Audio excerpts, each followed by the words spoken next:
드림 친구들 한 주간도 건강하게 잘 지냈나요? 오늘은 비유로 배우는 하나님 나라 7번째 시간입니다. 오늘 우리가 함께 나눌 주제는 달란트 비유입니다. 먼저 본문 말씀을 함께 읽어볼게요. 오랜 후에 그 종들의 주인이 돌아와 그들과 결산할세 5달란트 받았던 자는 5달란트를 더 가지고 와서 이르되 주인이여 내게 5달란트를 주셨는데 보소서 내가 또 5달란트를 남겼나이다. 그 주인이 이르되 잘하였도다 착하고 충성된 종아 네가 적은 일에 충성하였음에 내가 많은 것을 내게 맡기리니 내 주인의 즐거움에 참여할지어다 하고 2달란트 받았던 자도 와서 이르되 주인이여 내게 2달란트를 주셨는데 보소서 내가 또 2달란트를 남겼나이다. 그 주인이 이르되 잘하였도다 착하고 충성된 종아 내가 적은 일에 충성하였음에 내가 많은 것을 네게 맡기리니 내 주인의 즐거움에 참여할지어다 하고 1달란트 받았던 자는 와서 이르되 주인이여 당신은 굳은 사람이라 심지 않은 데서 거두고 해치지 않은 데서 모으는 줄을 내가 알았으므로 두려워하여 나가서 당신의 달란트를 땅에 감추어 두었었나이다. 보소서 당신의 것을 가지셨나이다. 그 주인이 대답하여 이르되 악하고 게으른 종아 나는 심지 않은 데서 거두고 해치지 않은 데서 모으는 줄로 내가 알았느냐. 그러면 내가 마땅히 내 돈을 추리하는 자들에게나 맡겼다가 내가 돌아와서 내 원금과 이자를 받게 하였을 것이니라 하고 그에게서 그 1달란트를 빼앗아 10달란트 가진 자에게 주라. 무릇 있는 자는 받아 풍족하게 되고 없는 자는 그 있는 것까지 빼앗기리라. 이 무익한 종을 바깥 어두운 데로 내쫓으라. 거기서 슬피 울며 이를 갈리라 하니라. 아멘. 오늘 비유 속에 등장하는 주인은 긴 여행을 떠나면서 자신의 3명의 종에게 각각 그 재능에 따라 다른 양의 달란트를 맡깁니다. 여기서 우리에게 질문이 생길 수 있죠. 왜 똑같은 양의 달란트를 공평하게 맡기지 않았느냐는 질문이에요. 그러나 하나님의 공평은 우리가 생각하는 공평과는 다릅니다. 하나님은 각 사람을 창조하실 때 똑같은 모습으로 창조하지 않으셨어요. 그것은 각자가 잘하는 것 또한 다르게 지으셨다는 것을 의미합니다.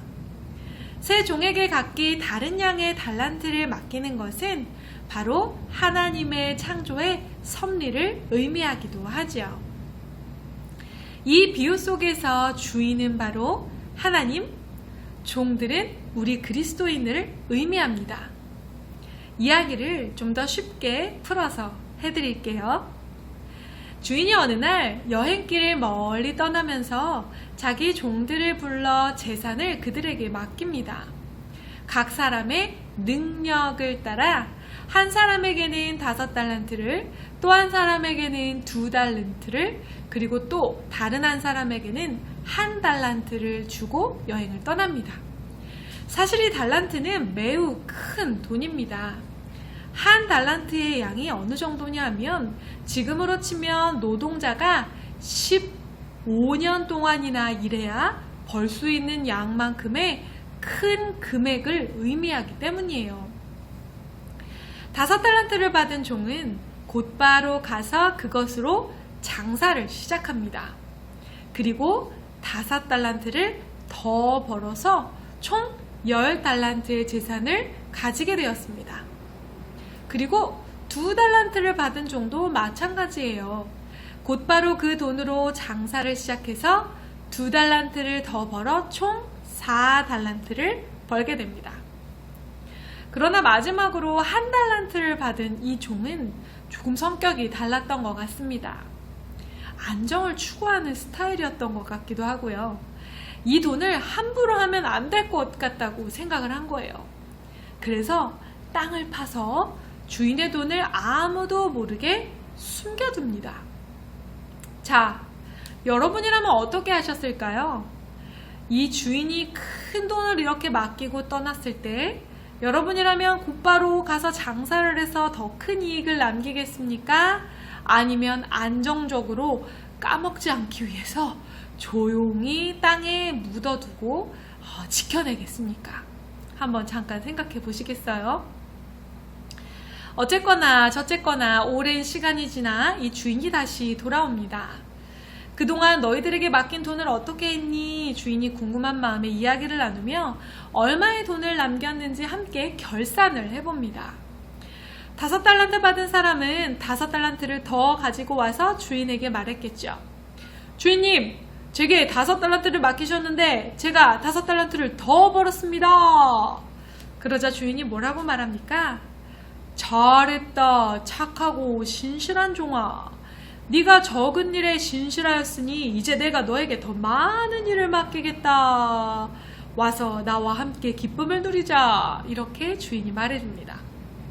2달란트 받은 종도 마찬가지예요. 주인님께서 제게 2달란트를 맡기셨는데 보십시오. 제가 2달란트를 더 벌었습니다. 주인이 역시 이 종도 칭찬합니다. 잘했다, 착하고 신실한 종아. 네가 적은 일에 신실하였으니 이제 내가 더 많은 일을 내게 맡길게. 와서 주인과 함께 기쁨을 누려라. 이렇게 이야기합니다. 이제 마지막으로 1달란트 받았던 종이 남았죠. 주인에게 나와 이렇게 말합니다. 주인님, 저는 주인이 마음이 굳은 분이신 줄 알고 두려워 달란트를 땅에 숨겼습니다. 보십시오. 여기 그 돈이 그대로 있으니 받으십시오. 하고 말했어요. 그러자 오늘 성경 속에서 주인이 무엇라 말합니까? 이 악하고 게으른 종아, 너는 내가 심지 않은 데서 거두고 뿌리지 않은 데서 모으는 줄을 알았다. 그렇다면 너는 내 돈을 돈놀이하는 사람에게라도 맡겼어야 했다. 그랬더라면 내 돈에 이자를 붙여서 내가 더 많이 벌었을 것 아니냐? 여봐라, 저 악한 종에게서 1달란트를 빼앗아 10달란트를 가진 종에게 주어라. 아니, 이게 무슨 일입니까? 주인이 종들에게 각각 이렇게 달란트를 맡기면서 원했던 것이 있었던 거예요. 그것은 자신의 능력과 재능대로 그것을 열심히 사용하는 것이었습니다. 그러나 1달란트를 받은 종은 주인의 생각과 의도를 전혀 알아채지 못했고 그 달란트를 전혀 사용하지 않았던 것입니다. 종은 주인의 뜻과 의도를 헤아려 그대로 순종해야 하는 사명이 있습니다. 그러나 주인의 뜻을 깨닫지 못하면 주인이 원하는 대로 행하지도 못하게 되는 것이죠. 이 비유는 우리가 그리스도인으로서 하나님 나라와 예수님의 다시 오심을 기다리며 어떻게 살아야 하는지에 관한 말씀입니다. 하나님은 우리에게 각각 재능을 주셨고 그 재능에 맞는 일을 맡겨주셨어요. 그리고 그 재능을 우리에게 맡기실 때 분명히 원하는 것이 있으셨습니다. 우리가 그 재능을 열심히 사용하는 것입니다. 성실하게 열심히 그 재능을 사용하고 갈고 닦아서 하나님께 더 큰 영광과 기쁨을 돌려드리기를 하나님께서는 원하시는 것이죠. 그렇다면 여러분이 받은 달란트는 무엇입니까?